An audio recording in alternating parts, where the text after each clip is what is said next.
Hey YouTube, it is early November and these are my Ontario folding knives, Ontario Knife Company. Great company, one of my favorites. Budget knives, you really can't beat these. Unfortunately they're all made in Taiwan as far as I can tell, but despite that they're great value for what you get, and let's get into them. First up is my Carter Prime $100 knife. D2 tool steel, sheep's foot hollow ground, titanium scales, frame lock. Great knife. Not like any other knife really in my collection. I just love this knife. I carry it a lot, and it is definitely impressive. And for the money, it's a good value. So, moving on to the Cerberus, another D2. This is a drop point. Flat grind drop point, titanium scales. Nice clip on this one too. The only thing I don't like about this is the ramp, but besides that, this is another great knife. The handle ratio is a little off, but you know, it's a worker. You can really get a hold of it and go to town. So that's about 110 bucks. Again, worth it. Next is the Apache TAC 1. This is 154 cm. Clip point, flat ground, G10 handles. $130. I like this knife. I don't carry it much because of being tip down only. But great ergos on the handle. I like the blade shape quite a bit, and it's got a nice finish on it. A little hard to see, it's dark today, so. Okay, now moving on to the Joe Pardue Utilitacs. I have quite a collection of these. I got as many as I could find, actually, in all the varieties I could get. First up is just the usual Utilitac. This one's a 440 and Zytel handle, clip point, hollow ground with serrations. Tip down only, unfortunately. Liner lock, but the liner lock button on these is perfect. I don't know any other way to put it. Everybody that does frame locks ought to get a Utilitac and take a look at how they did this, because it's smooth. You can still get good lockup,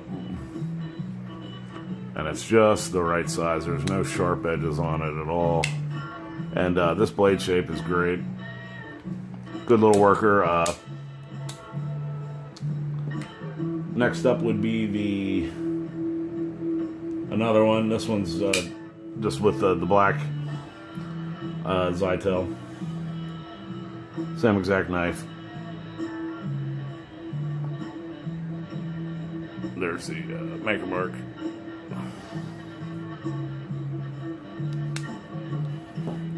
And then I have the assisted one. This one's Oz 8 actually. And about $50. These are about 40 bucks. But it locks. This one doesn't have the same relief cut out for the for disengaging the frame lock, which is unfortunate. But it still works. But this is just perfect. I mean, it's perfect. It's even got a little jimping on it. I know I'm harping on that, but that's a really good design feature. Now the Utilitac 2s. These are all Oz 8A. I have the standard satin clip point with the original handle style, which is Zytel. This one actually has G10 handles, by the way. So there's that one. Then I have the DLC coated one. Then the satin Tano, or no, serrated clip point. DLC coated. Now the Tantos. Serrated Tano. This is one of my my very first knives. in my what I call my rebirth. I mean, I've had knives my whole life, but this one really started sparking my interest in collecting again. This is just a great, aggressive-looking, great ergoed knife, and again, it's got that cutout that gives you just enough to disengage the frame lock or the liner lock. I'm a big fan of that. Then I have the blacked out version. And then they did something I don't understand. They redesigned the handle. So I have the standard Tano with no serrations. This handle isn't nearly as nice as the other one. They did put some milling in it, and it's not awful, but just not as good as the other one. And then the blacked out serrated version of that one. So those are Utilitacs of a very underrated knife, in my opinion. I'd love to see him maybe do a D2 version of this with the original handle and the basically this knife, maybe with G10 and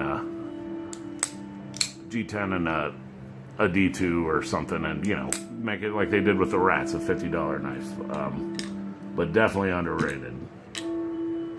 Now for probably the most famous Ontario knife, the Rat Model 1. Oz 8 steel. Oz 8 is definitely a decent steel. Oh, Utilitacs are all about $30. Rat ones and the Oz 8 are about $33. This one's a black. I really, really like these knives. As you can tell, I collected a bunch of them. Again, just try to be a completist, which I'm slowly getting over. But what can I say about this that hasn't been said? It's all over YouTube. These are great. So I'll just go through and maybe show you the colors. So the black, the original desert tan compared to the new one. The green. The OD green, the brown coyote. This was an exclusive. This is like a gray.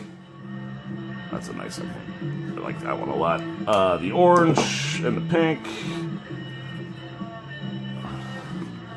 And the light blue. And then the blacked out blades. And then we'll go to the the serrated blades. Serrated with the DLC coating.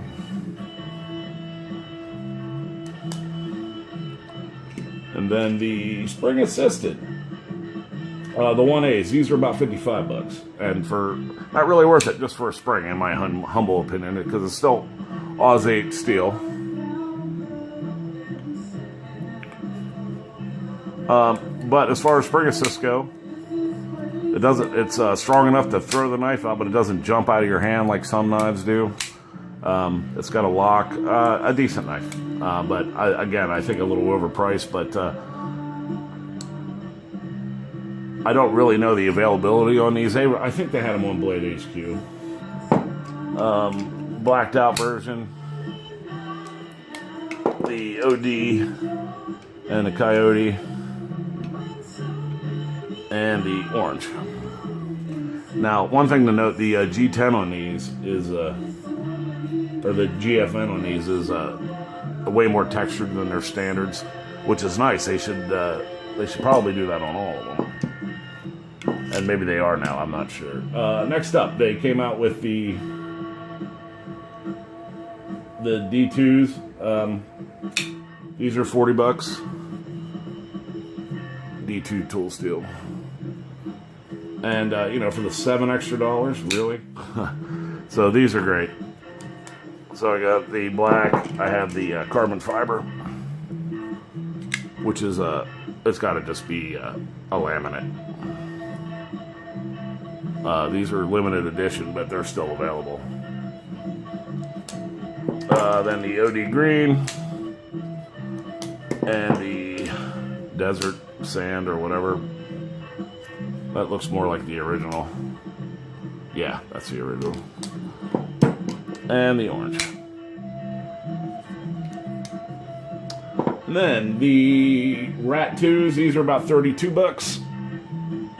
A great little EDC knife. Again, these are all over. Anything you want to know about these, you can find out. Great little knives. Great little companion knives. I love them. I have several, as you can tell.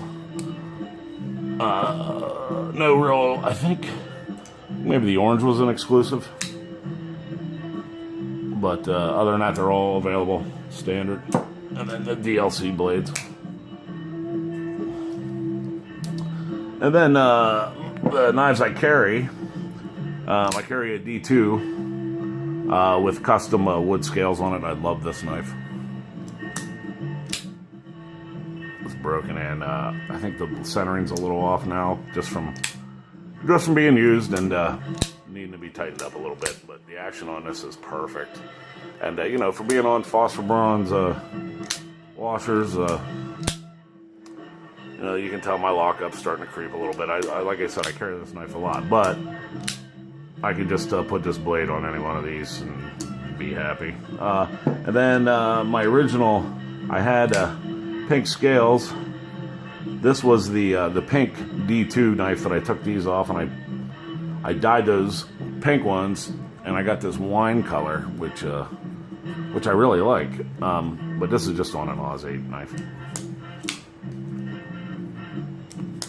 And then I have some China clones. I just have a couple examples out.